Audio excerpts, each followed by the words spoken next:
joining us now, though. He's running for re-election. He's in a tough race, actually, in his district, which is House District 51, part of the Prince William County area. Incumbent Republican Richard Anderson. Richard, good to have you with us. Thanks. Good to be. Predicting the Democrats are going to pick up 2 to 3 seats, probably 3. 2 of the seats are gone. Mail it in. You can't comment on it, obviously, your position in the party, but the Dudenheffer seat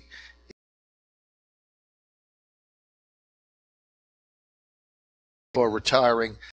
I figure the Democrats are probably going to get somebody else's seat, but I don't think it's going to be Anderson's. Tell us about your race. Well, we got a pretty vigorous race up here, and